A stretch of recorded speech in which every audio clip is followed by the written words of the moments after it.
प्रश्नावली 11.2 कल 11.1 खत्म हो गई थी। अब है 11.2। इसमें हमको ज्ञात करना है प्रतिलोम अनुपात, यानी उल्टा अनुपात हमको ज्ञात करना है। पहला सवाल है इसमें, निम्नलिखित में से कौन प्रतिलोम अनुपात में है? किसी कार्य पर लगे व्यक्तियों की संख्या और उस कार्य को पूरा करने में लगा समय। इसमें आपको बताना है या नहीं है, हल करने वाला कोई काम नहीं है। पहले सवाल में प्रतिलोम अनुपात है या नहीं है, केवल ये बताना है। तो पहला है, किसी कार्य पर लगे व्यक्तियों की संख्या और उस कार्य को पूरा करने में लगा समय। देखो, व्यक्तियों की संख्या भी बदल सकती है, उसमें कार्य करने जो समय लगेगा वो भी बदल सकता है। तो इसमें प्रतिलोम अनुपात होगा, इसमें प्रतिलोम अनुपात होगा। फिर दूसरा है, एक समान चाल से किसी यात्रा में लिया गया समय और तय दूरी। देखो, अगर किसी निश्चित चाल से अगर चल रही है कोई भी गाड़ी है, निश्चित चाल से चल रही है, तो वो जितना समय लेगी, जैसे मान लो कोई 10 किलोमीटर की दूरी को तय करना है और 40 किलोमीटर के हिसाब से वो गाड़ी की स्पीड है, तो वो जितना टाइम लेगी उतने पे ही पहुंचेगी, क्योंकि उसकी चाल फिक्स निश्चित है, दूरी निश्चित है, तो उसमें कोई बदलाव नहीं होगा। चाल और दूरी निश्चित है तो वो समय भी उसका निश्चित होगा, तो इसमें प्रतिलोम अनुपात नहीं होगा। दूसरा है, खेती की गई भूमि का क्षेत्रफल और काटी गई फसल। भाई जैसे मान लो अपन को 1 बीघा खेत में फसल बोई गई है, तो 1 बीघा ही तो काटोगे ना, तो तुम आधा बीघा काट सकते हो, ना तुम 1.5 बीघा काट सकते हो। भाई हमारे 1 बीघा खेत के अंदर हमने गेहूं बोया, तो 1 बीघा ही तो काटोगे आप, उसमें कोई बदलाव थोड़ी हो रहा है, तो उसमें प्रतिलोम अनुपात नहीं है, उसमें सीधा अनुपात है। किसी निश्चित यात्रा में लिया गया समय और वाहन की चाल।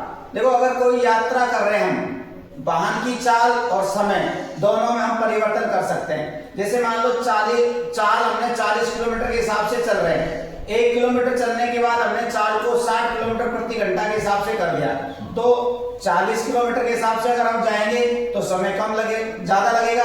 अगर हम स्पीड को 60 किलोमीटर कर रहे हैं तो समय कम लगेगा, तो उसमें परिवर्तन हो रहा है। चाल में भी हम परिवर्तन कर रहे हैं तो समय भी उसमें परिवर्तन हो रहा है, तो इसमें प्रतिलोम अनुपात होगा, इसमें प्रतिलोम अनुपात होगा। अगला है, किसी देश की जनसंख्या और प्रति व्यक्ति भूमि का क्षेत्रफल। देखो, किसी देश की जनसंख्या प्रत्येक साल बढ़ती है, प्रत्येक साल बढ़ती है तो उसका घनत्व भी बढ़ता है, यानी जनसंख्या में भी परिवर्तन हो रहा है और उसके घनत्व में भी परिवर्तन हो रहा है, लेकिन क्षेत्रफल नहीं बढ़ेगा। जैसे मान लो क्षेत्रफल फिक्स दे रखा है आपका, जनसंख्या तो हर साल बढ़ेगी, क्षेत्रफल थोड़ी बढ़ता है। पृथ्वी कभी बढ़ती है क्या? पृथ्वी जितनी है उतनी रहेगी, जनसंख्या हर साल बढ़ती है। तो किसी जगह पे जैसे मान लो यहाँ पर मान लो जयपुर है, जयपुर में 500 व्यक्ति प्रति घनत्व था पिछले साल, तो जनसंख्या बढ़ रही है तो वो बढ़ेगा, घनत्व कम थोड़ी होगा। भाई जनसंख्या हर साल बढ़ती है, मृत्यु दर तो कम है और जनसंख्या दर वृद्धि दर अधिक है, तो वहां पर घनत्व बढ़ेगा, तो इसमें प्रतिलोम अनुपात होगा, इसमें प्रतिलोम अनुपात होगा। ये तो आपका पहला सवाल था। अब दूसरा सवाल है, एक टेलीविजन गेम शो में 1 लाख रुपए की पुरस्कार राशि विजेताओं में समान रूप से वितरित की जाती है। निम्नलिखित सारणी को पूरा कीजिए, ज्ञात कीजिए कि क्या एक व्यक्तिगत विजेता को दी जाने वाली पुरस्कार की धनराशि विजेताओं की संख्या के अनुक्रमानुपाती है या व्युत्क्रमानुपाती है। तो ये यहाँ पर देखो सारणी बना रखी है। दूसरे सवाल में यहाँ पर तो विजेताओं की संख्या दे रखी है हमको, विजेताओं की संख्या, और दूसरा दे रखा है यहाँ पर हमको पुरस्कार, यहाँ पर दे रखा है पुरस्कार। विजेताओं की संख्या में पहला दे रखा है यहाँ पर 1, फिर 2 के बाद 4 है, फिर 5 है, फिर 8 है, फिर उसके बाद 10 है और उसके बाद में 20 है। पहले में हमको दे रखी है पुरस्कार राशि दे रखी है, और दूसरे में भी हमको दे रखी है, दूसरे में भी कितनी दे रखी है हमको 50,000। पहले में 1 लाख है, दूसरे में 50,000 है। अब हमको इसकी ज्ञात करनी है। इसकी कैसे ज्ञात करोगे? इसकी ज्ञात करने के लिए आपको 4 का हमको देखो इसमें भाग देना है। 2 का भाग 1 लाख में दिया 50,000 आ गया, तो 2 का भाग हमको इसमें देना है। अब हमको इसमें किसका भाग देना है? 4 का। किसका भाग देना है? यहाँ 4 है तो 4 का भाग देंगे। ठीक है, 4 का भाग देंगे तो ये यहाँ पर कितना आ जाएगा? फिर 25,000। कितना आ जाएगा? 25,000। अब हमको इसकी निकाल ज्ञात करनी है तो अब हमको इसमें यहाँ पर किसका भाग देना है? 5 का भाग देना है। किसका भाग दोगे? 5 का भाग दोगे इसमें तो ये आ जाएगा आपका यहाँ पर 20,000। 8 का ज्ञात करना है तो अब किसका भाग देना है? हमको यहाँ पर 8 का भाग देना है। किसका भाग दोगे? 8 का भाग दोगे तो ये आ जाएगा 12,500। भाग देके देख लेना, भाग देके देखना है। अब 10 का भाग देना है। किसका भाग दोगे? हम यहाँ पर 10 का भाग, ये 10 का भाग दे दिया हमने। अब 10 की जगह पर किसका भाग देना है? 20 का भाग देना है। किसका भाग देना है? 20 का भाग देना है तो कितना आ जाएगा? ये 5,000। इस प्रकार से ये राशि का वितरण किया गया है।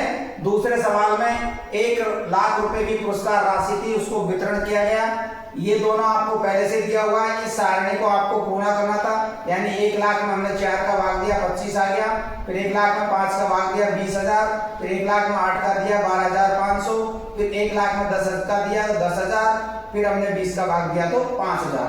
यानी इस प्रकार से ये पुरस्कार राशियों का वितरण किया गया है। यही आपका दूसरे सवाल का उत्तर है। ठीक है, ये हो गया आपका दूसरा सवाल समाप्त। दूसरा सवाल पूरा हो गया आपका। आप इसके बाद है आपका तीसरा सवाल। दूसरा सवाल पूरा हो गया। तीसरा सवाल है आपका रहमान तिल्लियों तथा डंडियों का प्रयोग करते हुए एक पहिया बना रहा है। वह समान तिल्लियां इस प्रकार लगाना चाहता है कि किन्हीं भी क्रमागत तिल्लियों के युग्मों के बीच कोण बराबर हो। तिल्लियों के बीच कोण बराबर हो, यानी पहले ये सवाल नंबर है आपका तीसरा। इसमें दे रखा है तिल्लियों की संख्या, यहां पर दे रखी है हमको तिल्लियों की संख्या, और फिर दूसरा दे रखा है हमको कोण, बीच का कोण दिया है। तो सबसे पहले तो दे रखा है यहां पर देखो 4, 6, फिर 8, फिर 10 और फिर 12। 4, 8, 10 और 12 ये तो तिल्लियों की संख्या है। पहला कोण दे रखा है हमको यहाँ 90 डिग्री, फिर यहाँ दे रखा है हमको 60 डिग्री। अब आगे के मान हमको ज्ञात करने हैं। इसमें आगे के मान हमको ज्ञात करने। पहले में पूछा है क्या तिल्लियों की संख्या और क्रमागत तिल्लियों के किसी युग्म के बीच का कोण प्रतिलोम अनुपात में है। तो पहला तो दे रखा है देखो आपको 4 और 90। कितना दे रखा है? 4 और 90। दूसरा है 6 और 60। 6 और 60 गुणा करेंगे इनको तो कितना आ जाएगा? 360, और इसको गुणा करने पर भी कितना आएगा? 360। यानी पहले वाले में उत्तर क्या आएगा? प्रतिलोम अनुपात है। प्रतिलोम अनुपात है। ठीक है, पहले में तो। फिर दूसरा पूछा है 15 तिल्लियों वाले एक पहिए के क्रमागत तिल्लियों के किसी युग्म का कोण प्रतिकलित कीजिए। ठीक है, ये दे रखा है हमको। देखो अब 8 का निकालेंगे, ऐसे पहले इसका ज्ञात कर लेते हैं। यहाँ पर 8 का निकालेंगे तो ये हो जाएगा देखो 90 और 4 और 90 तो है 4, 90। ठीक है, फिर हमको ज्ञात करना है 8 का और x का। 8 और x, 8 और x। x का मान ज्ञात करेंगे तो x बराबर हो जाएगा 4 गुणा 90। 4 गुणा 90 और बटे में कितना आ जाएगा? 8। बटे में 8। तो ये हमने देखो इसमें 4 का भाग दे दिया 2 बार, और 2 का भाग 90 में देंगे तो ये यहाँ पर मान कितना आ जाएगा आपका? फिर 45। कितना आ जाएगा? 45। फिर किसका ज्ञात करना है हमको? 10 का। तो अब यहाँ पर कितना आ जाएगा? 10। यानी हमको यहाँ पर किसका भाग देना है? 10 का भाग देना है। 4 गुणा 90, 0 से 0 कट जाएगी तो ये बचेगा। 9 गुणा 4 करेंगे तो फिर ये यहाँ पर कितना आ जाएगा? ये 36 डिग्री आ जाएगा। कितना आ जाएगा? 36 डिग्री। फिर ये दोबारा यहाँ पर कितना आ जाएगा? 10 की जगह पे कितना ज्ञात करना है हमको? 12 का ज्ञात करना है। तो ये हो जाएगा आपका 4 गुणा 90 और नीचे बटे में कितना आ जाएगा आपका? 12। 4 का भाग दिया हमने 12 में कितनी बार गया? 3 बार। फिर 3 का भाग दिया 90 में कितनी बार गया? 30 बार। तो यहाँ पर x कितना मान आ गया, यहाँ पर 30 आ गया। ठीक है, इस प्रकार से ये सारणी आपकी पूरी हो गई। ये दो मान आपको दे रखे थे, 4 का 90 दे रखा था, 6 का 60 दे रखा था, 8 का हमने ज्ञात किया 4 गुणा 90 और 8 की यहाँ पर x मान लिया, 8 का भाग किया तो 45, फिर यहाँ पर 10 मानेंगे तो 36, फिर 12 का 60, फिर 12 का 60 आ गया। तो पहला वाला पूछा है त्रिलों की संख्या और क्रमागत त्रिलों में से किसी युग्म के बीच का कोण प्रतिलोम समानुपात है, प्रतिलोम समानुपात है। दूसरा पूछा है 15 त्रिलों वाले पहिए के क्रमागत त्रिलों के युग्म का कोण x है, कोण x है। दूसरा पूछा है इसने, तो दूसरा क्या हो जाएगा, फिर आपने कहा 4 गुणा 90 तो ये तो रहेगा, और फिर उसने क्या पूछा 15 का, किसका पूछा है 15 त्रिलों का, तो ये हो जाएगा फिर आपका 15 गुणा में x। मान x का ज्ञात करेंगे तो x बराबर हो जाएगा 4 गुणा 90 और बटे में कितना आएगा 15, 15 छक्की 90, 6 और 4 गणेंगे तो गुणा करेंगे कितना आ जाएगा 24 डिग्री, तो दूसरे में कितना आ जाएगा 24 डिग्री आ जाएगा। फिर अगला क्या पूछा है इसने, तीसरा पूछा है यदि क्रमागत त्रिलों के प्रत्येक युग्म के बीच का कोण 40 है तो आवश्यक त्रिलों की संख्या ज्ञात कीजिए, आवश्यक त्रिलों की संख्या ज्ञात कीजिए। तो तीसरे वाले में ये 4 गुणा 90 तो रहेगा ही आपका, 4 गुणा 90, आवश्यक त्रिलों की संख्या पूछी है इसने हमसे कितनी रहेगी, तो x गुणा 40, तो ये हो जाएगा x गुणा में 40। मान x का ही ज्ञात करना, तो x बराबर हो जाएगा 4 गुणा 90 और बटे में कितना आ जाएगा आपका 40, 4 0 से 0 कट जाएगी, 4 से 4 कटेगा, कितने डिग्री कितनी तिल्ली आ जाएगी 9 तिल्ली आ जाएगी, 9 तिल्ली। ये इसमें तीसरा सवाल पूछा है। ठीक है, पहले में पूछा प्रतिलोम अनुपात है नहीं है, तो पहले में प्रतिलोम अनुपात है। दूसरा में हमसे कोण का मान पूछा है, तो दूसरे में कितना कोण आ गया 24।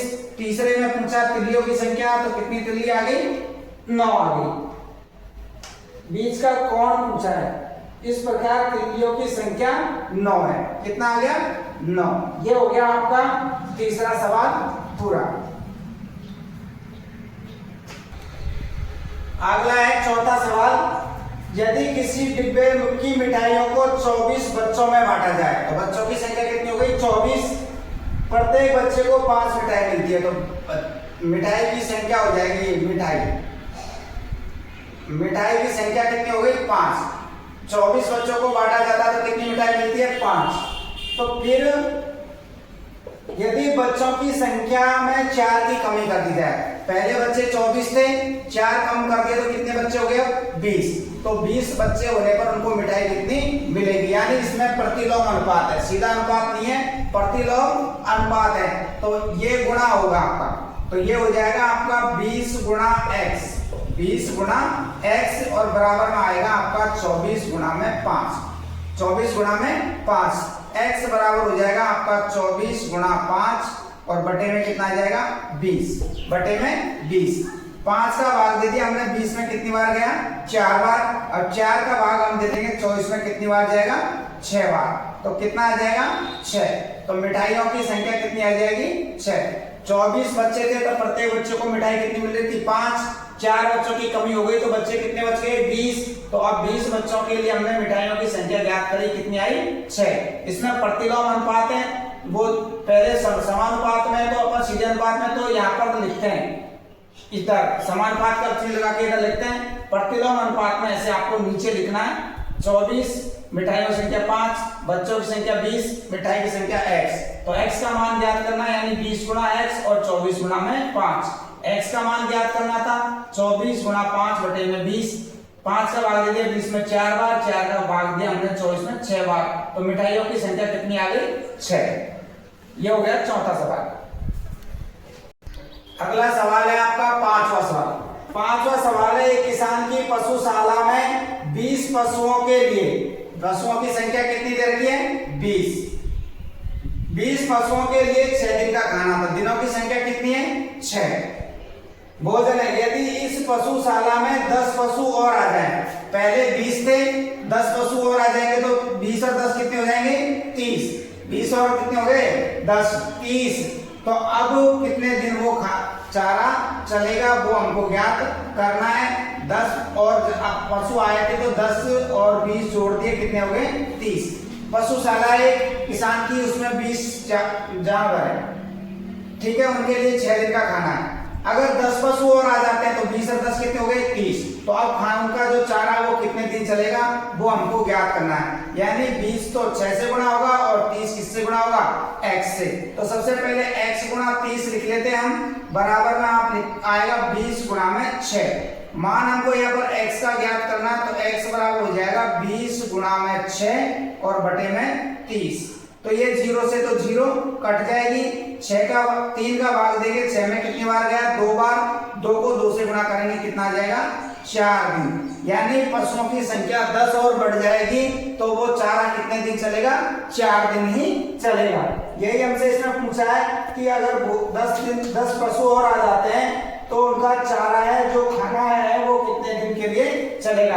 तो पशुओं की संख्या पहले 20 थी, उनके लिए 6 दिन का भोजन था। पशुओं की संख्या 10 और बढ़ गई तो कितने पशु हो गए 30 हो गए। अब खाना कितने दिन चलेगा उनका वो हमको ज्ञात करना है। तो ये हो जाएगा 30 और x को गुणा करना है और 20 और 6 गुणा करना है। तो x गुणा 30 बराबर 20 गुणा 6, x का मान ज्ञात करना है तो 20 गुणा 6 बटे में 30।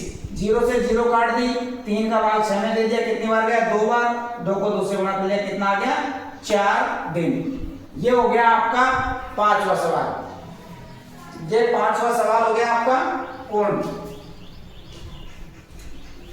5वां सवाल के बाद में है आपका 6ठा सवाल।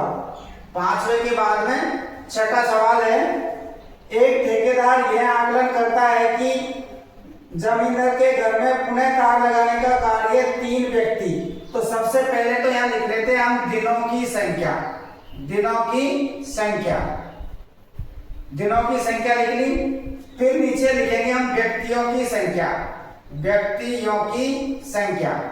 ऊपर दिनों की संख्या लिख दी, नीचे व्यक्तियों की संख्या लिख लिया। तो सबसे पहले देखो इसमें दिया है 3 व्यक्ति 4 दिन में कर सकते हैं, 4 दिन में। तो दिन तो 4 है, व्यक्ति कितने 3। यदि इस वह 3 के स्थान पर 4 व्यक्तियों को इस कार्य पर लगाता तो यह कार्य कितने दिनों में पूरा होगा। यानी दिनों की संख्या ज्ञात करनी है। व्यक्ति कितने कर दिए उसने 4, व्यक्ति कितने कर दिए 4। पहले तो 4 दिन में 3 व्यक्ति कार्य कर रहे थे, तो अब व्यक्तियों की संख्या उसने 4 कर दी, तो कितने दिन में वो कार्य पूरा करेंगे ये हमको पता करना है। तो देखो अब कैसे करेंगे, ये तो इससे गुणा होगा और ये इससे गुणा होगा, प्रतिलोम अनुपात है। तो ये हो जाएगा आपका x गुणा 4 और बराबर में 4 गुणा में 3, बराबर में 4 गुणा 3। मान x का ज्ञात करेंगे तो x बराबर हो जाएगा 4 गुणा 3 और बटे में 4। 4 से 4 कट जाएगा, कितना बचेगा 3 दिन। यानी व्यक्तियों की संख्या अगर 4 कर देते हैं तो वो कार्य कितने दिन में समाप्त कर देंगे 3 दिन में समाप्त कर देंगे। दिनों की संख्या लिख ली ऊपर, व्यक्तियों की संख्या लिख दी ऊपर। अब उसने पूछा पहले 4 दिन में 3 व्यक्ति कार्य कर रहे थे, अब व्यक्तियों की संख्या 3 की जगह 4 कर दी तो कार्य कितने दिन में समाप्त होगा। तो ये हमको ज्ञात करना है x का मान, तो x गुणा 4 बराबर 4 गुणा 3। x का मान ज्ञात करना है, बटे में नीचे 4 आ जाएगा, 4 से 4 कट गया, क्या बचेगा 3। तो वो व्यक्ति 3 दिन में इस कार्य को पूरा करेंगे।